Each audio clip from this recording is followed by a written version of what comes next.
Hi, welcome back to John's Random Art Reviews. Today we've got an amazing find. This is the most famous dog portrait in the world. But it's not a painting, it is actually Dick Van Dyke's dead dog, Duchess. So it's an amazing thing and we're going to go through all the details and review it. But let's talk about Duchess.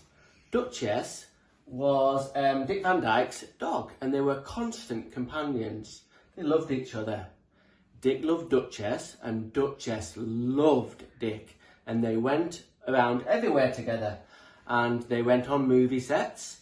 So when they went on movie sets, Dick had his own trailer, and actually Duchess had her own trailer, and she had a fur stylist, if you can believe it. She was actually quite famous. So on the set of Mary Poppins, in between the takes, Duchess loved playing Borleo with Julie Andrews.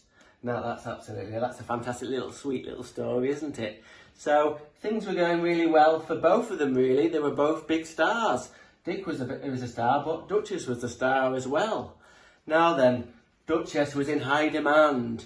What with paw prints wanted for the fans, and dog food commercials, and also she had a signature line in Borleos, if you can believe it. But with all that came an enormous amount of pressure for a little dog like that. How did she handle it? Not very well. She got addicted to cocaine, and that was quite a worrying time. Do you know what I mean? A dog high on cocaine, and it all came to a head on the set of Chitty Chitty Bang Bang. Now then, she was off her head on doggy cocaine dog biscuits that were imported all the way from Colombia. And she actually, if you can believe this, she leapt up and she bit Benny Hill's balls. Benny Hill was the co-star, and Benny went absolutely ballistic. And from that time on, Duchess was banned from all movie sets. So they couldn't be together. Dick couldn't be with Duchess. So Duchess had to stay at home. So then, unfortunately, this sent Duchess into a doggy depression. And she went down and down and down, and unfortunately, she died. Anyway, Dick was inconsolable. He was crying every day, but there was a new technique in the 70s, and it was a cross between artwork and taxidermy. So this is what got created. So Duchess could be put on the wall, and every day Dick could come and see her, his beloved dog. So let's have a look at a close-up of the picture.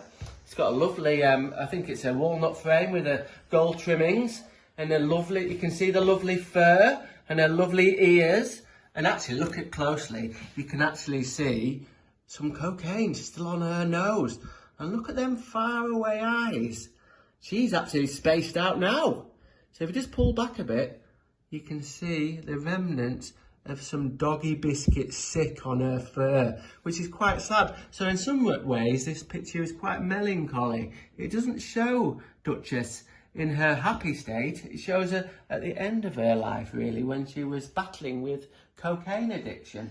But, you know what I mean, all pictures can't be happy, and it gave Dick a lot of happiness seeing Duchess every day, and it's an amazing bit of work. This actually is on loan from the canine room of the Guggenheim Museum in New York. So I'm really glad that you got to see this. It's a one-off, really. Not a lot of one of these were made. So this is one of only a few made. I think actually, remember it, I think there's actually one of Lassie as well. But this is the one we've got today. So I really hope you've enjoyed the review. So remember, random art is rad. Woof! Rock on!